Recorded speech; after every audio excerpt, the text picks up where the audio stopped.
Hello, internet friends, and welcome to Keep the Game Moving. And this time, I'm very excited to have with me one of my fellow Quests and Chaos GMs, Warren Reid. Warren, thanks so much for joining us. Oh, dude, what? Thanks for inviting me. We've been meaning to have this conversation for a while, so I'm really happy that it's actually just happening.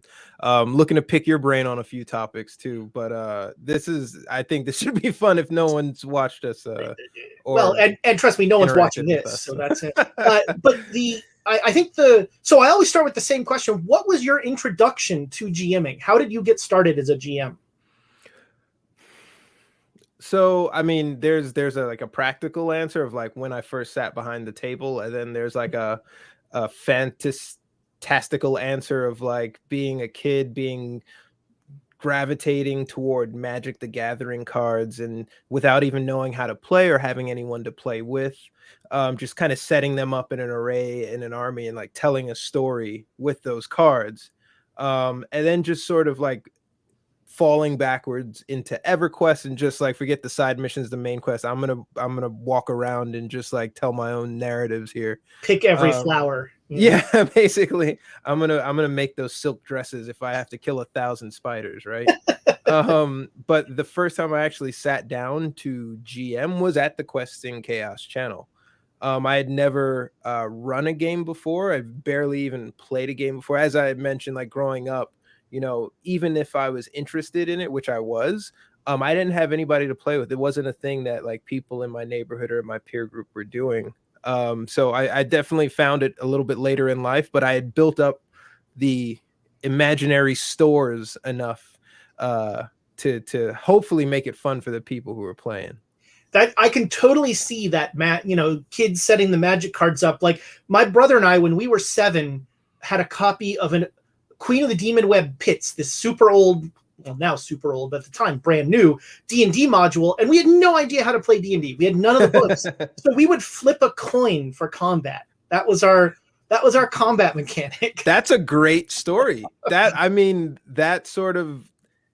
real life. Yeah. We had, we were so taken by the idea of like stories that weren't finished, that you got to finish. That was such a cool idea for us. It was I like, as a thought exercise, I like to imagine what happens in the films after the credit ends, right? Like I don't know if you've seen Training Day, but for example, in Training Day, like Ethan Hawke's character walks into the sunset as some like vigilant hero's like, no, Denzel Washington's cop buddy gun you down in the dark of night, right? Like this story doesn't end. Or like, well, that's like the old there's an old George R.R. Martin quote where he's like, Tolkien would write, and Aragorn ruled for many years, and he's like, no, but I have all these questions, like what happened to the orcs, and so much unresolved. Yeah, like that, and he's like, that's the stuff that's interesting, and it's well, that's what keeps you sort of like going. And I honestly, when I think about it, that's what keeps me excited about playing games with new people. And also like character creating is one of my favorite parts of gameplay. That's fascinating. I think for that no, that's not relatively new, because we used to do it with champions, like this old, but we were making superheroes, but like people love to make D&D just for no reason, just make D&D characters, and that has never been interesting to me. It's fascinating. So what is the grab for you? The grab is, meeting this, our story begins where it begins, but it's important to have all this backstory built up for a character that you create, because like they can die in the first engagement. So, honestly, so when I'm building up a character, I try to ground myself in reality in terms of like how plausible something is, but at the same time, like this guy's got the grizzled look of like, I've seen some things, man. And those sort of episodes that no one ever gets to see or hear is where my imagination goes wild, because that's me telling the story in this larger world, right, where the story is largely dictated by the DM and 5 other people, I guess, get to tell a story too.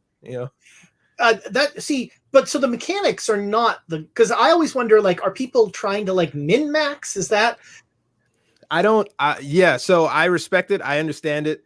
I don't know that I feel sort of slighted when I like don't build a character a certain way and I don't get, some X ability because I didn't level into it properly. But when I pick features for characters, it's largely for role play.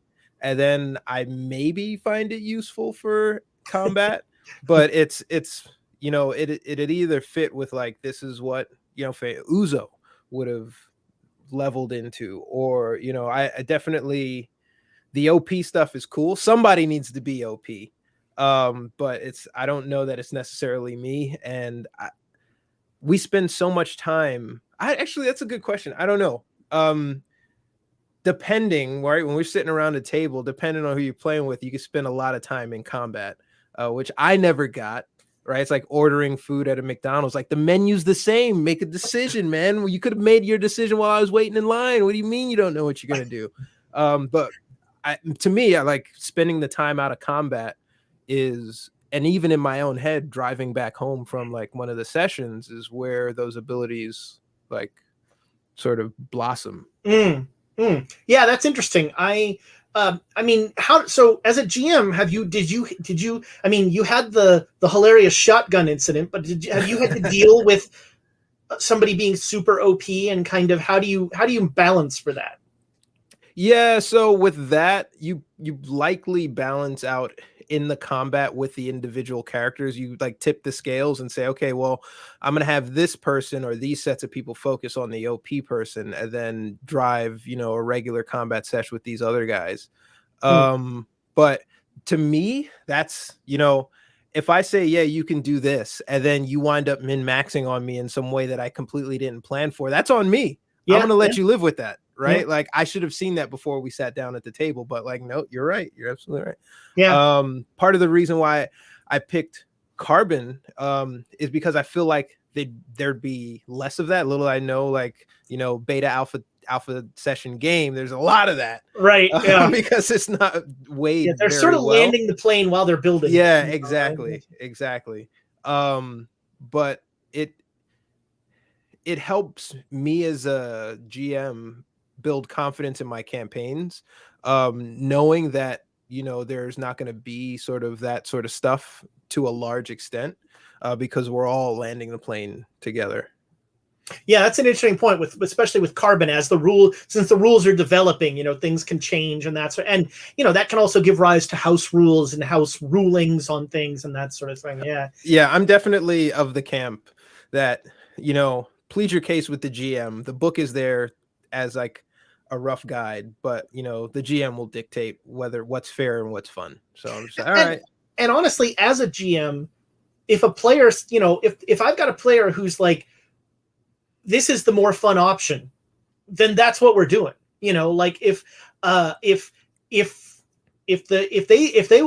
have a reading on a rule that is going to be more entertaining or more fun or just make them happier, then I'm going to err on that side. It's not a competition. I'm not trying to win. I'm trying to make sure that everybody has fun around the table. Exactly. I'm not actively trying to kill you. At the same time, I don't want you to melt through all my characters. Right. The one instance we think about most is with Tiana and her shotgun, and then also the keg of the minigun, where I can absolutely see how she reads the rules on the book, right? Like, that's 100%. I don't argue that.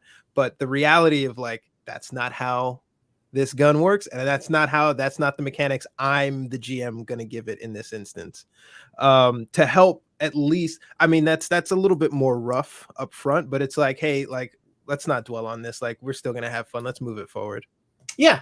And I mean, look, saying that like if a player wants to do something because it's more fun, that doesn't mean you let the players get away. It doesn't mean you let them get away with everything. You do. It's your world as a GM, and you're sharing it with these characters, but you are creating the parameters. And so, it's never a bad thing to say, actually, here's where that's gonna, here's the limits of that, or you go the other way. This is sort of the more jerky answer, but all of a sudden, everyone they're fighting has miniguns. Yeah. and you're like, want to change the rules now? You know, here are a couple of grenades. They're armed with grenades now. Good, that's down. Now that's your right. problem. Yeah, that you can nuke everybody, right? I don't want to do that either. Yeah, it's less fun. It's also interesting, like Carbon, and to an extent, most modern and future games don't have. Carbon has healing, which is very similar to how it works in D&D, but there's not really a resurrection or raise dead. So, that's an interesting layer on top of that of, in D&D, I always say kind of flippantly, but not really, death doesn't totally matter in D&D. Yeah, so death is actually something that could happen in an instant in Carbon, depending on how much damage gets done to you.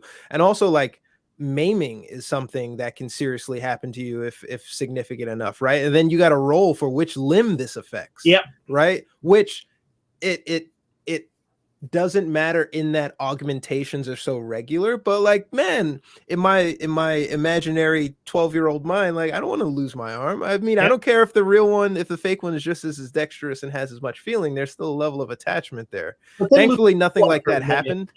But then Luke Skywalker made it cool. No, I'm an old Warhammer GM, and in Warhammer, like, every fight can be fatal. Like, you could be fighting the lowliest goblin, and it gets a lucky hit, and suddenly you've lost 2 fingers or something. It's a pitiless system in that regard. So, what is it you chose to run a kind of in the cyberpunk world with Carbon 2185? What was it about that really sang to you? So I'm really into technology. I'm really into new, emerging, paradigm shifting, quality of life improving technology, especially the things that people have vitriolic reactions to initially. I see past that and I go, at scale, like, oh, I can see the applications for this, or like, man, this is going to change everything if widely adopted. So a game like Carbon completely attracted me.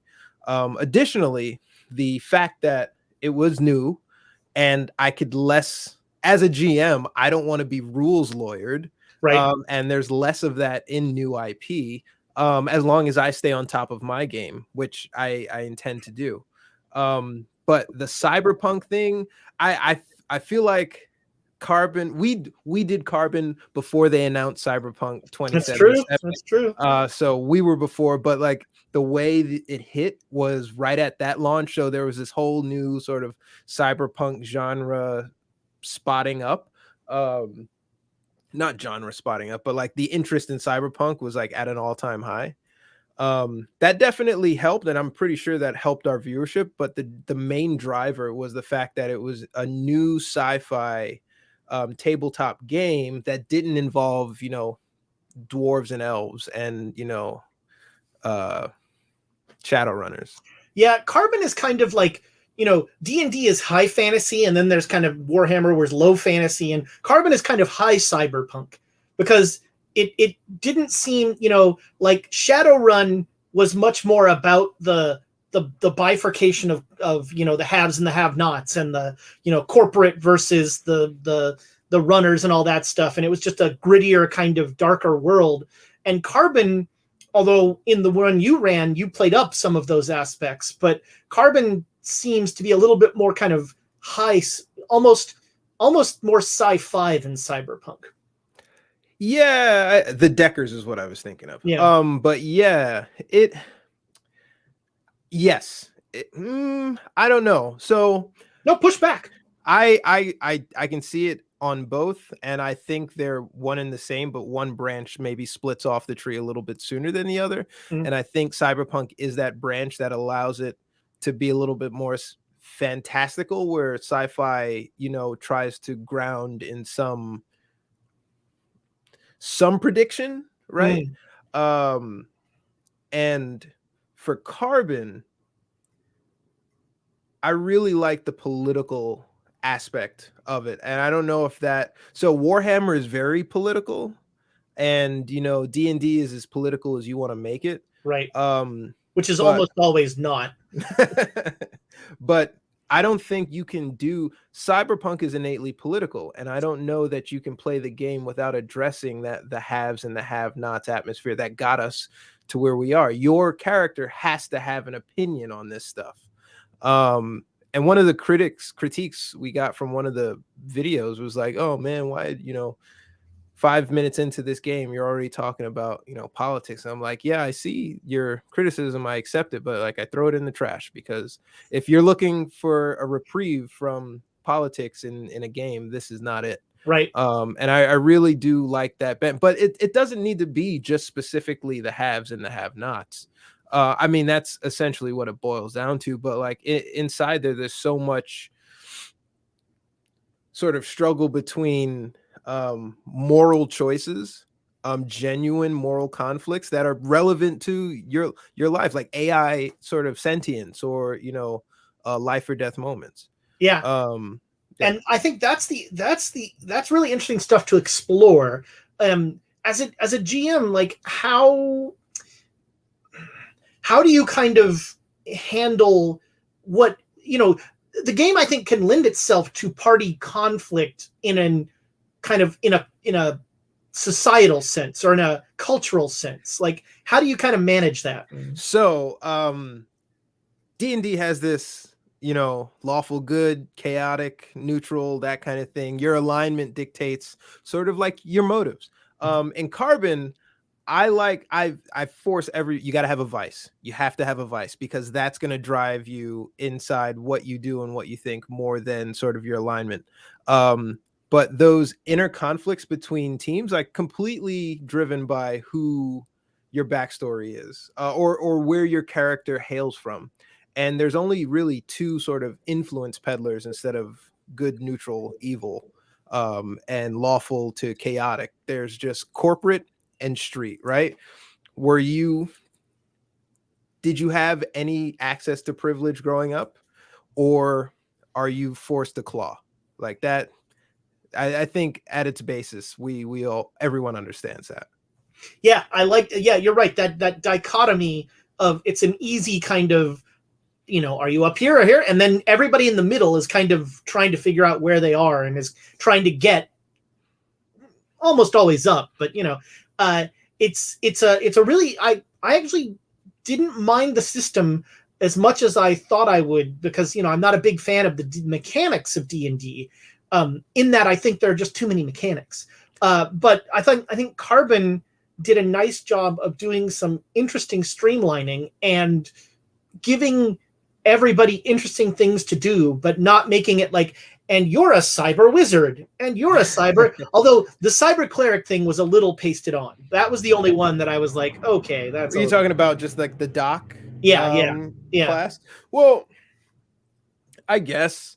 And yes, I think that there is a lot of iterations that can happen inside D&D that doesn't really happen in Carbon, that moves combat along. For one, it's I think guns flying, bullets, and at range. Imagine if you just had spells, right? And it's just like, this is pierce or this is electric, boom or boom. And it's like, am I behind cover or am I not, right? Like really, really simple, really, really easy. There are more complicated mechanics to combat, but I think at its core, right, you're thinking about moving from place to place to gain an advantage on somebody else.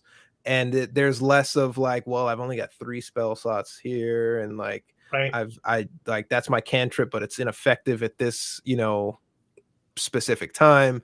I almost understand the delay in decision making during combat for D&D, but I think that the straight up firearms of like you versus you, basically head on fighting, helps speed the combat up, which allows you to get back to the story. Yeah, right. Yeah. So have you played or run any of the other cyberpunk games that are out there? So I've played Shadowrun on computer. The computer game is fantastic. Yeah, and I don't know if Wasteland has a tabletop game, but I've played that on computer as well. I think it does. Fallout, I think, has. Yeah, and Fallout is like a Wasteland. Like I think Wasteland, Fallout grew out of Wasteland. Yeah, Fallout is, somebody said Wasteland with lots of extra stuff. Yeah. But those are the only but the Shadowrun, the tabletop game is very, it's much more mechanically rich than and I'm almost saying that facetiously. Shadowrun, the RPG has it is a rules mess. Yeah. It's a dice pool game, and so you're rolling 12 d10, d6s. Sorry, you're rolling d6s. You're building these ridiculous pools of dice to roll. So there's, when you're playing the game, right, and then as a decker, and then you're in combat, I'm like, how the hell does this play out on a table? There are a lot of things that happen in the game, in the video game, that I'm like, what the hell would this look like on the table? Yeah, usually deckers are weird characters because often they are completely separate from the entire invisible party. Yeah, they're basically off somewhere opening doors. In the first version of Shadowrun, actually charmingly late into Shadowrun's life, wireless was not a technology that was around. And so deckers literally plugged in. Well, I mean, so I don't know. 5G is kind of making it less necessary to hardline into something. But I mean, that's coming full. Technology is cyclical. Right, that's true. But hardline is the most stable connection. Yeah. I'm connected directly to my router. I'm by cable. I'm landline, baby. Can you imagine if they plugged into the Matrix using Wi-Fi? Yeah, that would be. I mean, I guess the phone was kind of that. When they went to the phone thing and sort of at some point it had to go over air. Yeah. Right? Why didn't they just disrupt those signals? I don't understand machines. Anyway. But I mean, so that was one of the funny, even when Shadowrun came out, we were like, Wi-Fi is a thing, very quickly it became clear that they were not up on their technology. But well, one of the things I think that Carbon predicts, I don't know, I see a lot of that seems like the natural course, that the colonization of Mars and mining for traffic, that seems like the natural course.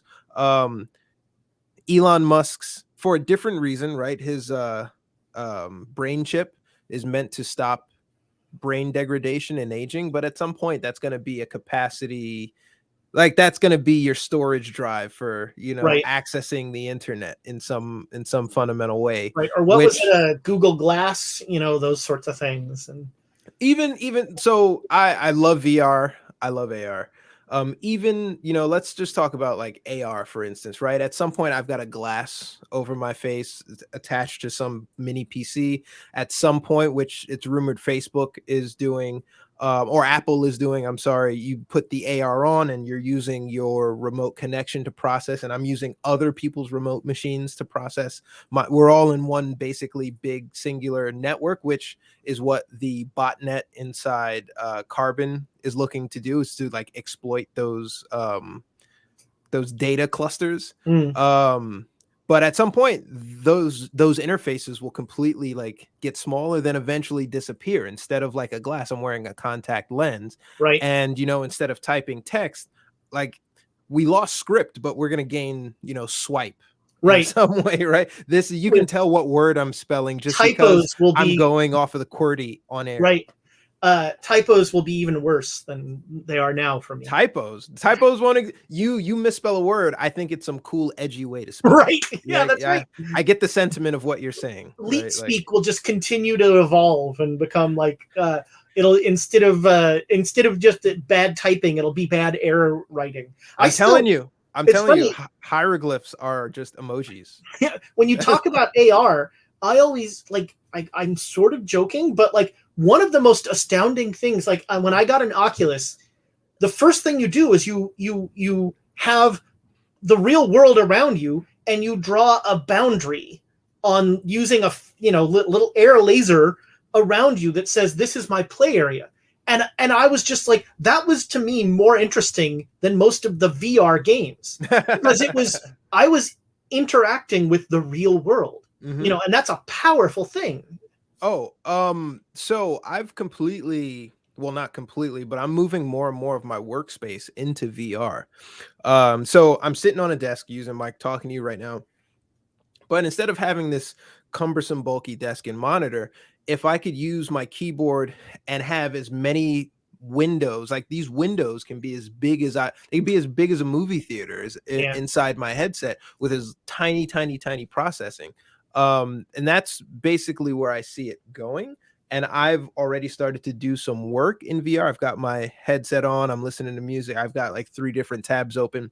And Oculus has just come up with this meetup app. I can't remember the meeting app, Oh, but yeah. it allows me.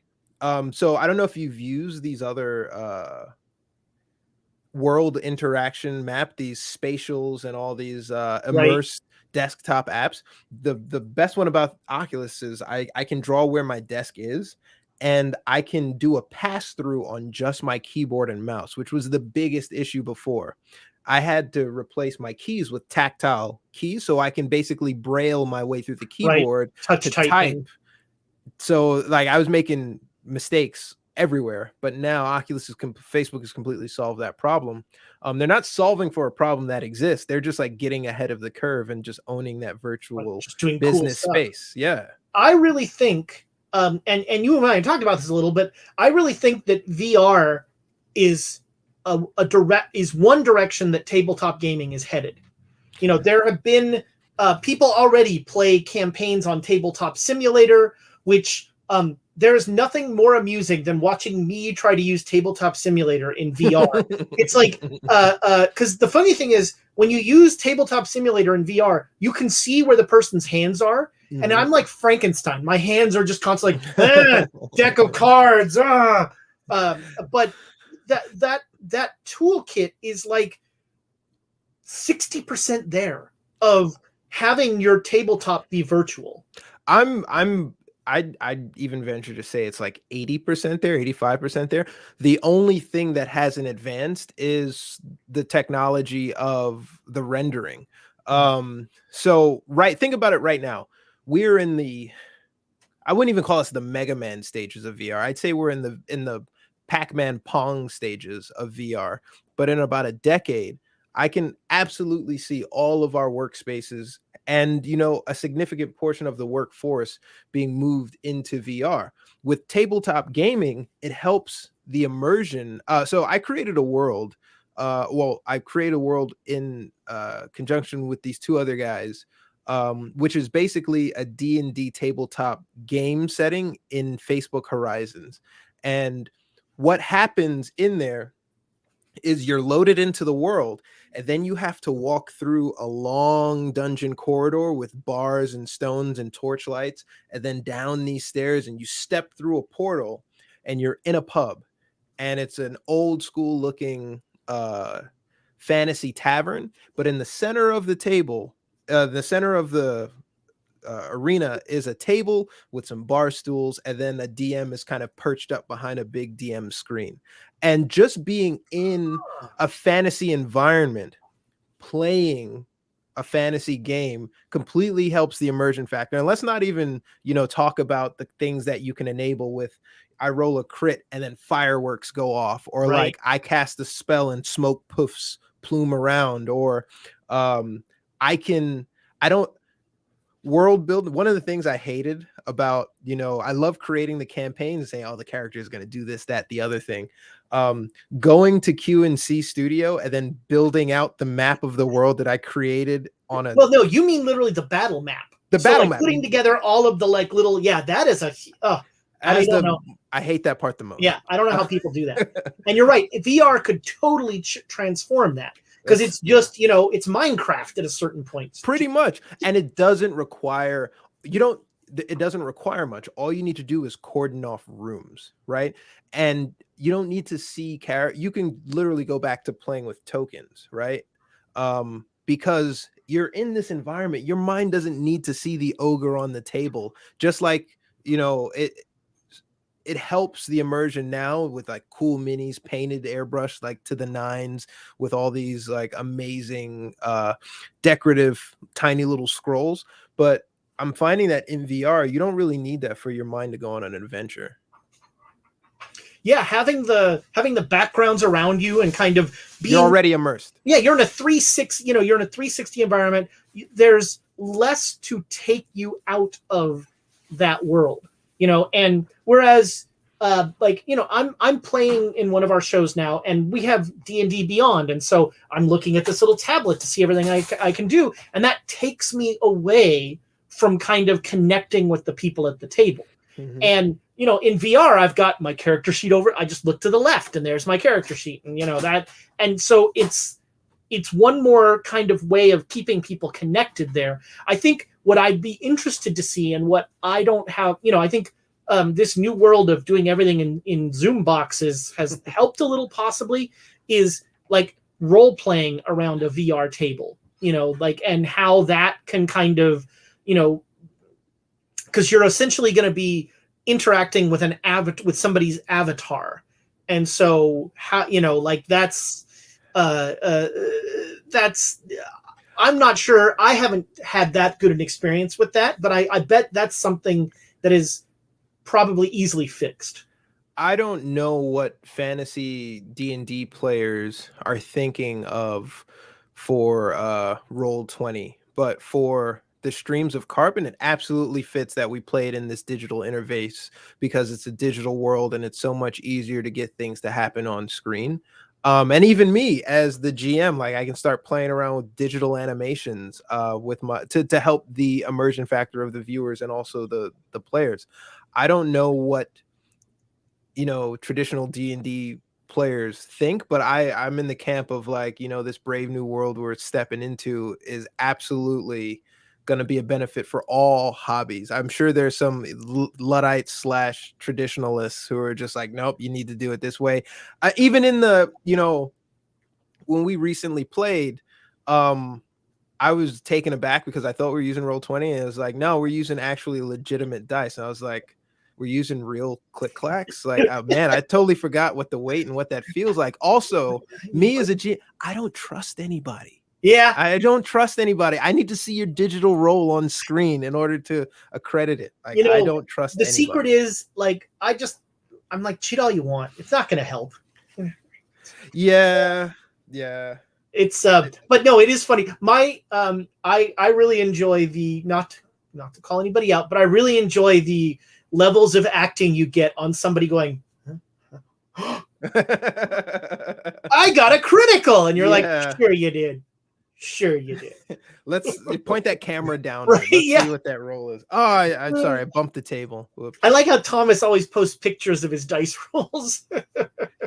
I mean, it's just a quirk I have. I'm sure, my grandfather was like, why play if you're going to cheat, right? And I totally adhere to that, but I'm also in the Al Bundy camp. Win if you can, lose if you must, but always cheat, right? Like, it's only cheating if you get caught.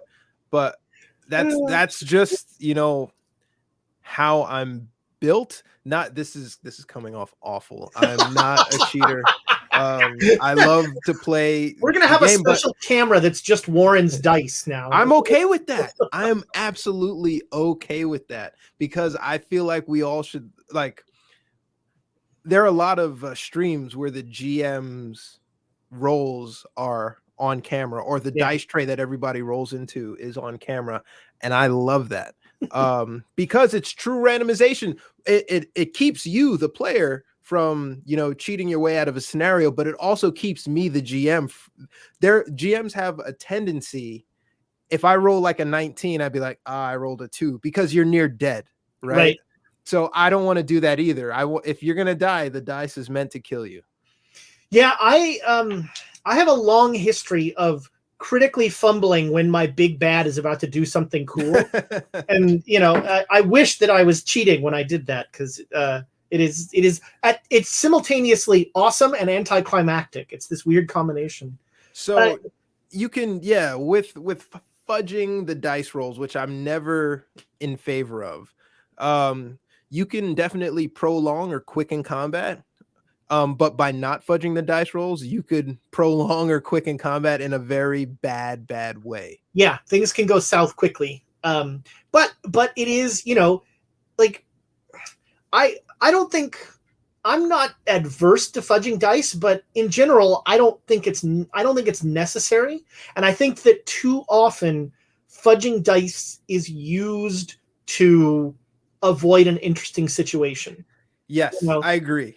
And it's because we all have a very and actually I think it's worse on stream because on stream people love Uzo or whoever, and so my God, we can't have Uzo die, and so I think there's some plot armor that comes in streaming games that I'm not necessarily a fan of.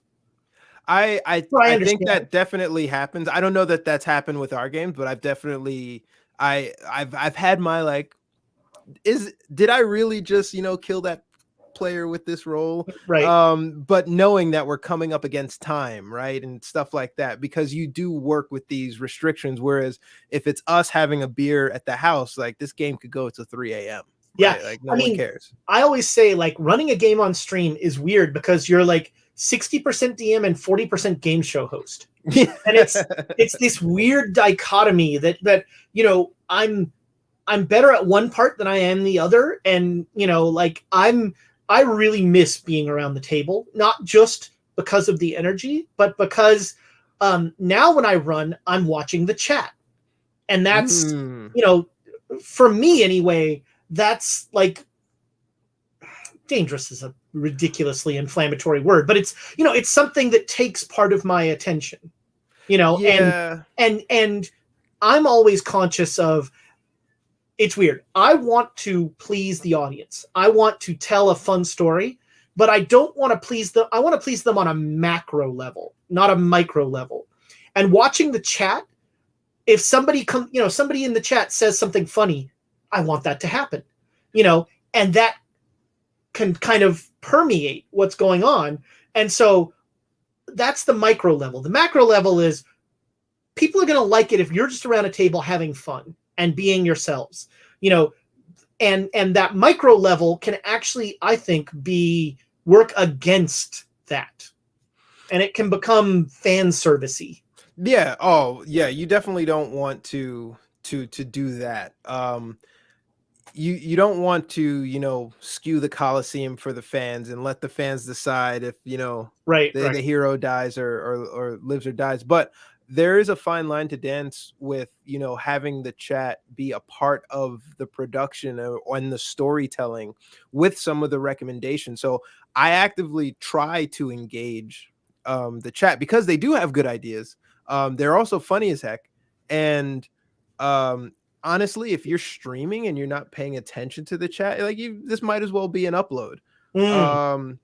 But at the same time, I don't want to be, I don't want to miss something Thomas or Amy said because I was focused on the chat. So there is a little delicate dance, right? I don't want to gloss over their cinematic moment. Yeah. Right. Because I'm scrolling the chat. Right. But I definitely want to incorporate the viewers because they're part of the community. I think our community is at the size where it's good enough to incorporate where it's not distracting. Right. Yeah. I think that's an example of where it's a skill set that I need to work on, and because when I run in the studio, I don't have the chat at all. I have, they're putting, Thomas will put some stuff up on the monitor when I need to say stuff, but it's really because I'm very much an energy GM, and I want to keep that energy at the table and focus on the players and that sort of thing. And it's weird actually running on stream. When I GM anywhere else but on stream, I'm standing up the whole time. Oh my God. Because that's how one of the ways I can convey energy, and it helps with characterization for me and the fluidity of movement and stuff like that. So when I run a con game, I'm standing up for 8 hours and I'm oh, we're taking a break, thank God. But on the studio, I would be wandering out of camera. So, you have to sit in the little chair and be in the little box and, that sort of thing. So the games that I run at home are more test games so that I don't kill the Quest and Chaos teams outright. Be like, oh, okay, maybe 5 thugs is too much in the sewer. But when I do play, I recognize my friend Lisa had mentioned like how animated I was because I'm not on camera. So I can be Right. and do that sort of thing. Whereas I got the camera in front of me, I might be a little bit more reserved. I wouldn't stand up the entire time, but it's definitely affecting my acting chops and selling this character to the It totally does. It totally does. And that's, I mean, that's why I always tell people like the best way to get better as a GM is to run games at conventions. Because that is, it's you know, it's teaching you to tell a story in whatever that time block is, and it's teaching you to be on for that entire time because you've got, you know, 6 people you don't know, and so you don't have judging you. Well, I mean, honestly, I think about that. I'm like, these people, you know, they didn't pay to play my game, but they paid to play games and they paid to have a good time. And so that's important to me that I make them, that I feel like I've given them their money's worth for this, you know, whatever 1/10 of their con dollar or their con entry, you know, and that's definitely something that you have, that I factor in, but it's just, it's reps, you know, it's all about reps. And running a home game is a totally different thing because, you know, I always know that Thomas is going to do something dorky and that sort of thing. But when you're playing with people you don't know, that's when you have to be on your feet as a GM and just be ready to be like, bam. And sometimes it's great and sometimes it's terrible. Yeah, no, that I think the playing, which I've not done, I've only played with people I know. And I think the benefit of playing with people I know, even new people I know, is that I at home, not on screen, I can pull them into the deep waters of like, it's okay to, you know, to get into your character. It's okay to like have decisions driven by things you wouldn't normally do. Whereas I mean, how immersed do people get at a con in a 2-hour game? Well, it depends on the system and it depends on the player, you know, I mean, because you get like so DundraCon, I'm running a game at DundraCon and I'm figuring that 3 of the players at the table will be awesome, 2 will be okay, and 1's just going to be a rando. Are you providing the pre-mades? Oh yeah. Okay. Never, oh god, never, ever play a game that says bring your own characters. Because, you know, you want to talk about power gaming? Yeah. Like, you're going to be like, well, I brought my 7th level bard, and somebody's going to be like, I brought my 10th level ultimist who has a Vorpal sword, and, you know, like. So, that's what I also love about Carbon. 5th level caps, you know? Yeah. You don't, you like, specifically, Robert, who's the creator of Carbon, talked about not wanting to make superheroes. Everyone in this system, everyone in this world is absolutely mortal. And can be touched. Yeah, I think that's a really cool idea of, you know, because in the last episode I did with B. Dave Walters, you know, he had this awesome description of D&D, which was, hey, do you want to go camping with me for 6 months and become demigods? And I'm like, that's what D&D is. At its heart is like 6 random people go camping and become, you know, all powerful. And so I'm with you. I like games that are sort of grounded in a mortality. Yeah, I think I actually misspoke about the level caps. I mean, you see, this is how good of a GM I am. Well, hey, right? Yeah, the rules. Yeah, you know, don't let the rules get in the way of a good story. And that's one of my favorite quotes for sure. It's the rules are important, but more important is that everybody at the table is having a good time. You know, but that's super hard because, you know, that's a nuance that a lot of people aren't comfortable with, especially, you know, like new GMs, like coming to terms with that of sort of, when do I fudge the rule? You know, when do the rules not matter, and when do they matter? Have you run into an instance where you kind of had to deal with that? So the minigun is the minigun specific example to that. So it's 10th level too. 10th. Where do the rules matter and where do the rules not matter? I'm pretty sure, and this is out of a lack of not having, it's in a preparation for a game. You're like, well, how much of this am I preparing for is relevant, and do I have confidence in my knowledge of the game enough to go wherever they may take me? And a lot of that is in car mechanics, is in um, you know weapon effects, Right. is in I'm applying sort of like traditional knowledge to where this may or may not be true. I want to make sure I do the appropriate level of damage, but reloading, right, is an action, is a bonus action. It's like it doesn't matter. Just remember to reload, Right. right? Yeah, like I think that's actually that's one that specifically comes to mind when I'm thinking about it, is count your shots because they matter. Whether or not your reload is an action or a bonus action, just remember to call it before the end of your turn. Yeah. Which I remembered to put in place because of Tiana. I can't have her walking around with an 8-round shotgun. Right. She's already tearing through everybody. Right. So I had to do something. And it's an interesting, like, I know, like, I know the rules I run games that I know the rules of, but I also know that I run games that are intentionally rules light because I don't want to.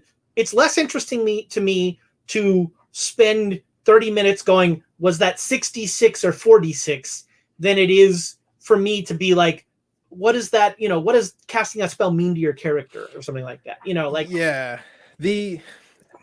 I hate this. Yeah. I really dislike that. Not hate. Hate is a strong word, but it's taking time away from. Yeah, the mechanics of something are almost always the least interesting part of it, and that, sometimes players don't agree with that, and that's fine.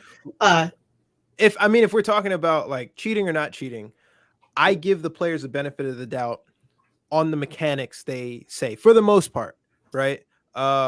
If you say that this happens as a result of this action, I'm like, oh, sweet, I didn't know that. I'm not going to like look it up now. I'll probably go check it out afterwards. And it's something that I did at the earlier episodes of Carbon, was like, after the episode, I went back and watched the episode and reviewed the rules and like, okay, so last episode we did this. That was a mistake. Right. Last episode we did that. That was a mistake. But during the gameplay, let's have fun. Yeah, I think that's right. Keep the game moving. That's I call that's the name of the show. Well, I call it that because that's the best GMing advice I ever got. Yeah. Years ago at a con, Ken Ralston, an amazing game creator and writer and that sort of thing.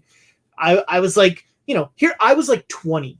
Mr. Ralston, what's your advice for a young GM?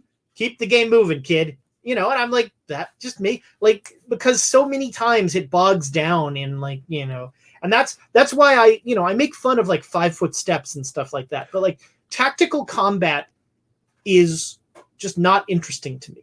Well, that's funny that you say that, because like Warhammer is like, you measure 6 inches, right? Like you measure in inches. So Warhammer Fantasy Battle is definitely that. Warhammer Fantasy Roleplay, the role-playing game, you can do more theater of the mind. Although ironically, I often will pull out a battle map for it. Just I don't know why, but it is definitely, it is weird that I like that game so much, because it is not, it's like probably more complicated than D&D. It's got like this, the people who made the game love the idea of reversing dice. So like you roll, like I have a 40% chance to hit with my sword. I rolled a 33 to see where I hit. I would reverse that, and I'd go, okay.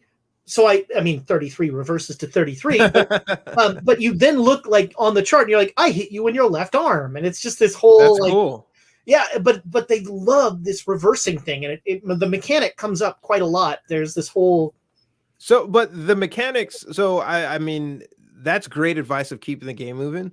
I think with my advice, and advice that I need to take myself, is run more games. Yeah. Because then the mechanics become second nature. Create more characters, and then innately, what feats people get at certain levels, and Right. like do more.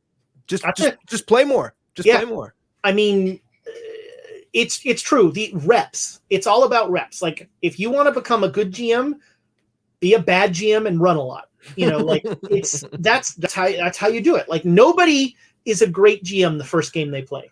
I am completely appreciative of all my friends, QNC, Discord, and IRL, who have such a high tolerance for what I perceive is bad GMing.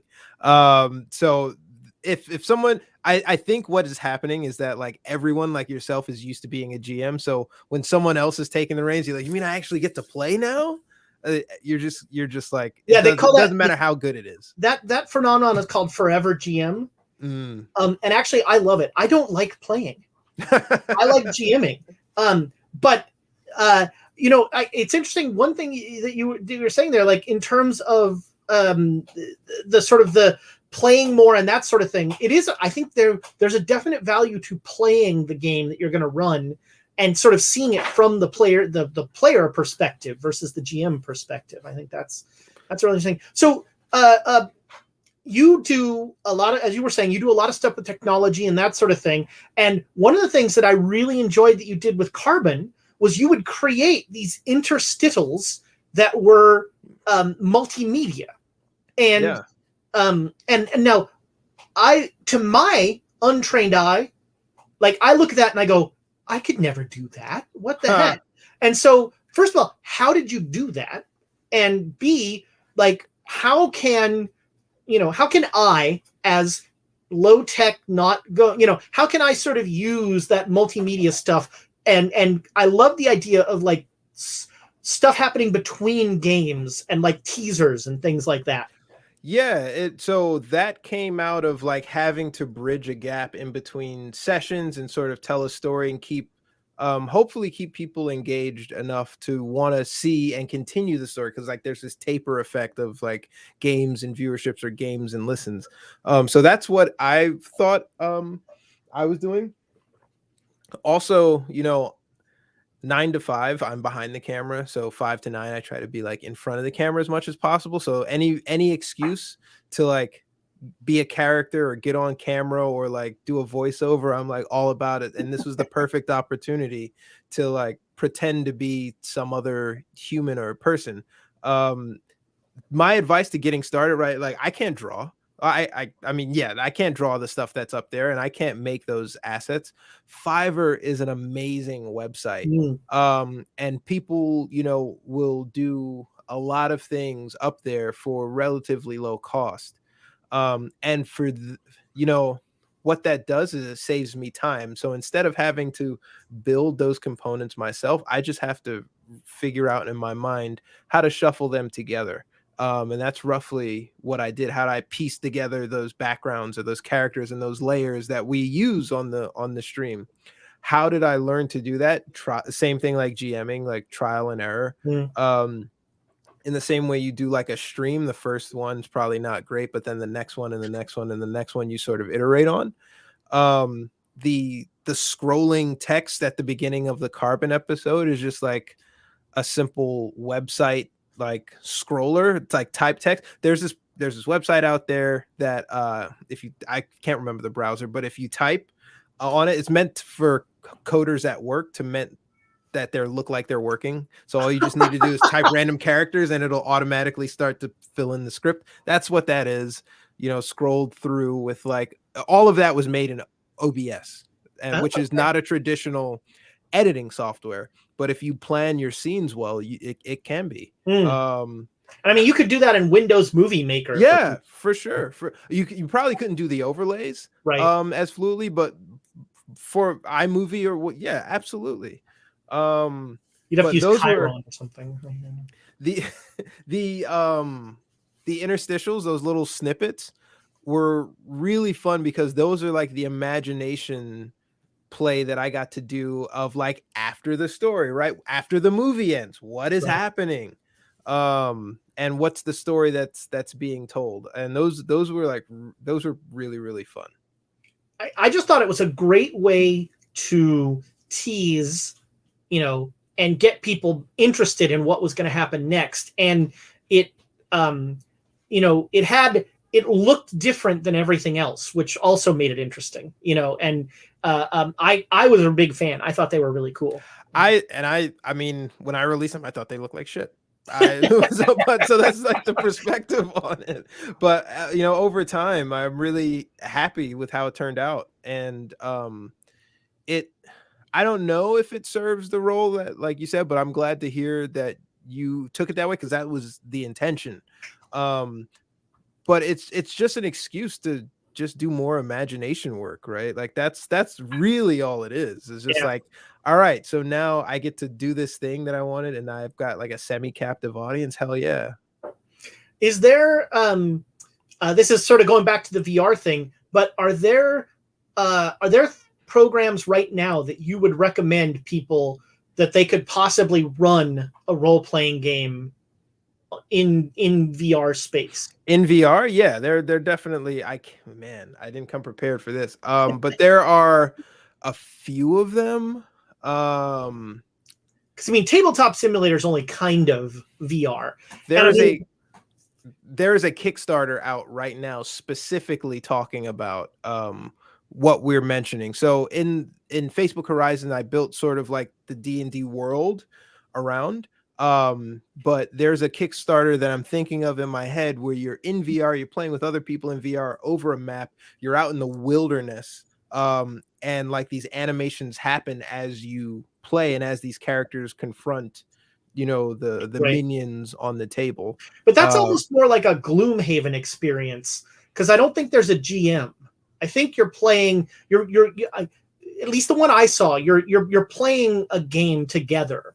And like, I'm really interested in when we can get to like, what was it? Neverwinter Nights back in the day had a GM mode, and you could play. So the players would play in Neverwinter Nights, and you could, as a GM, quickly go like, all right, there's a troll in this room, and I can type in text. So when you open this door, a text window shows up and says whatever, and you could also do just spoken, and you could on the fly. I couldn't, but like smart people could. Yeah, the hardest part of creating that world was planning the adventure. And it has to be, what you're talking about is definitely programming heavy, because it needs to be an open-ended world. And me, the GM, like, I need to go in there, set up these rooms. And I'm basically doing all the work that I hate doing IRL, but less of it. But I need to do that and then invite you in to play that, which isn't sort of like, that requires more programming than I have and more processing than is currently possible. Right. So they tend to be these like narrative driven, play through once, you've basically got it, but change things up every once in a while you play it, as opposed to like a new adventure every time. Yeah. Well, Warren, you've been very generous with your time, so let's close out with the same questions we close every episode with. Oh man. What is your favorite system to run? Would, probably Carven, because that's the only system I run. That's by default. By default, but not because it's not, I had really no interest in GMing for D&D. But for Carbon, it's, just reading the lore of the world, and then looking at the mechanics. Thankfully they're 5e based, so it didn't take too long to pick up on. But like, I can see, the thing that starts to happen when you read a book and then all of a sudden you forget that you're scrolling a line of text from left to right and you're just animating as you read. And that was sort of like the deciding factor, is like, okay, no one's going to make the adventure that I want to play, so I'm going to make it myself. Does that have anything to do at all?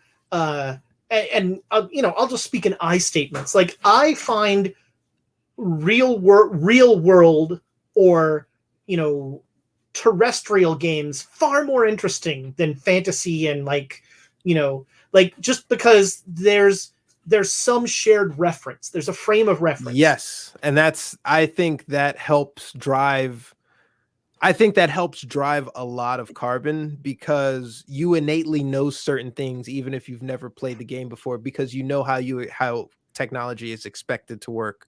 Whereas if I interact with a gelatinous cube, I have no clue what to get out of that. I think it's even on a different level than that. I think it's like kind of morally and ethically. Like when I run, like in Call of Cthulhu, the players don't commit. They're worried about committing crimes. They still commit them, but they're worried about committing crimes because they understand the legal framework of the world.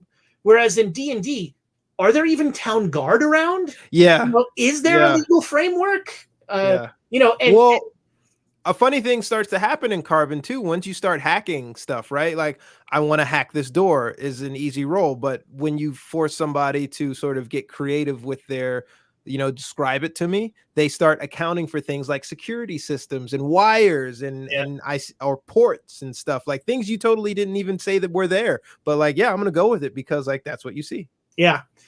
So what's a system you haven't run that you'd like to run? So I've got Path of Exile in there, and that's a game. Not Path of Exile. Oh my god. I've played Path of Exile with a friend, Danny. I don't know why that's front of my mind, but it's Hand of Fate.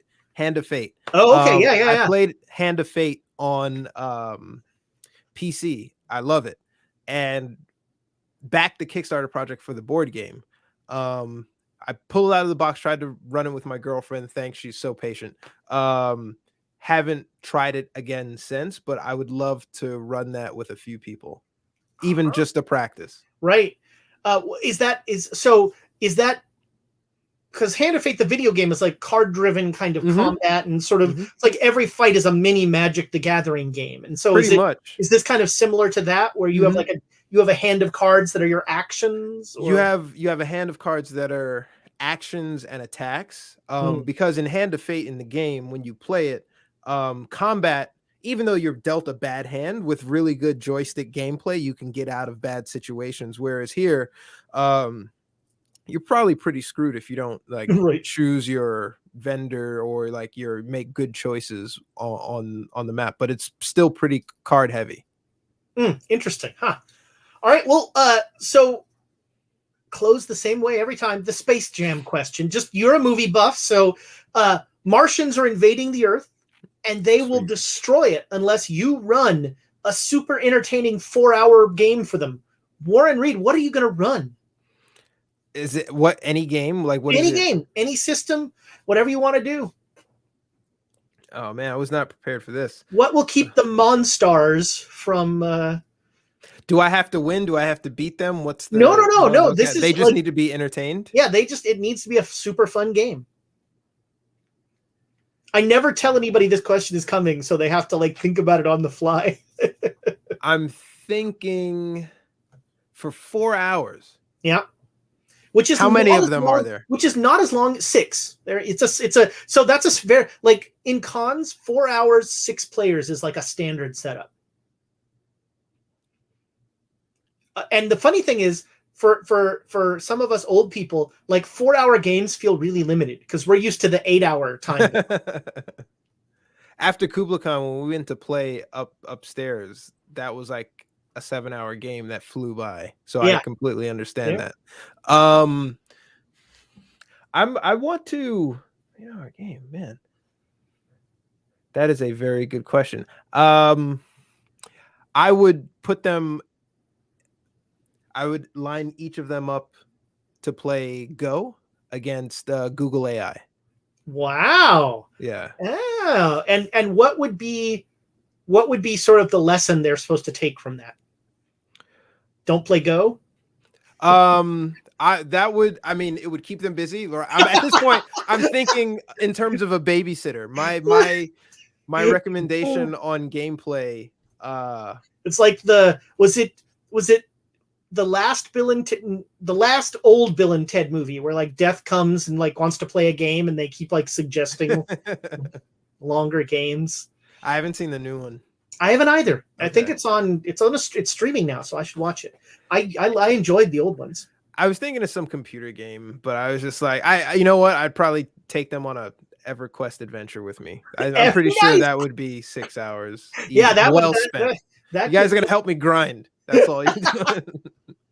awesome. I'm always interested how some people take the question super literally and some people just like go off. My buddy Matt Steele created this game that was an allegory of like the beauty of humanity to try and teach them how they shouldn't destroy us because here's all our beautiful traits and stuff. Dude, like that. I mean, I was like, what are the stakes here? Are they gonna destroy us? Because I'm like, fucking, I don't know, man. Have you looked around? Like Comet 2024, dude. I wouldn't shed a tear. Well, this got dark at the end. Yeah, sorry. Yeah. So you can find Warren on Quests and Chaos. He plays in our games, but also he and our friend Aaron have a wildly entertaining YouTube show where they talk about movies. And someday I'm going to go on there and we are going to talk about Hawk the Slayer. Have you ever seen Hawk the Slayer? Oh my God. Hawk the Slayer. So it is the 80s in a nutshell. It is a terrible fantasy movie where Hawk the Slayer, like the best part is nobody told Jack Palance this was a bad movie. And so Jack Palance is playing the villain and he chews every piece of scenery around him. Yeah. There's no scenery unchewed. But this is like one of those movies where in their little fellowship, there's a giant and a dwarf, and the dwarf is 5 foot tall and the giant's like 6'8". But they're like, oh, you're a giant and you're a dwarf, just like Hawk the Slayer. I mean, yeah, okay. This is going on the how long is it? Longer than it should, but no, it's like an hour 40, maybe hour 30. Okay, we can do that. Or we can meet a middle ground. We could do Arnold's Conan. Yeah, there we go. Which is which one? Because there's Red Sonja. No, right? I think there's 2 Conans because there's the one with Wilt Chamberlain. There's Conan the Barbarian because there's the one with like Mako and all that. It is I, his chronicler alone, who can. And where James Earl Jones is the villain. I think there's 2. Aren't there 2? I'm thinking the one with Grace and James Earl Jones. Yeah, okay, that's the original. And I'm probably thinking wrong about the Red Sonja. No, he did 3. Okay, there you go. Well, one of them's new. I think one of them he did recently, right? I think he did 2. There's a new one out. So the one he did with Red Sonja is with Bridget Nielsen. Right. The Conan the Destroyer one is with Wilt Chamberlain, and then the original one is with that's the James Earl Jones. James Earl Jones. The that's Wilt the one I think of. Man, Wilt is just like, it's fantastic. Like, because the whole time you're watching, you're just like, that's Wilt Chamberlain. What the hell's going on?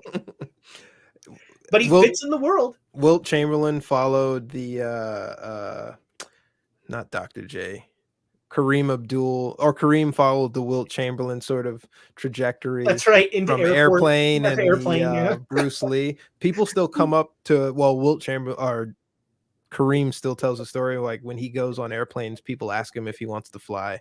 Yeah. Would you like to fly the plane? He's like, that never gets old. Haha. Yeah, that's awesome. Warren, this was awesome. Thank you so much. This was really fun. Again, you can find Warren. The YouTube show is on the Quest and Chaos channel. You can find him in all sorts of weird VR spaces. He pops up all over the place. So seek him out. And Warren, thank you so much for being on Keep the Game Moving. Yeah, no worries. Thanks for having me, Ezra. This is really fun, and we definitely got to get you on. I don't know if it'll be about Hawk. I don't know if I have the stomach, but 100%. What about Krull? Or Kull? Sorry, Kull. I thought it was Krull. It's Krull. It's Krull? Okay. And I think, correct me if I'm wrong, and I'm not going to look at IMDb, but I think Liam Neeson is in Krull. I think it was one of his first movies. Probably. Sounds about right. There are a lot of movies that we're revisiting where I'm like, oh, that asshole's in it. Yeah. What was this? Somebody calls him that guy, where you're just watching a movie and you're like, oh, it's that guy. Yeah. Someday I'll be that on streaming. All right. Warren, thanks again. And we will see you next time on Keep the Game Moving.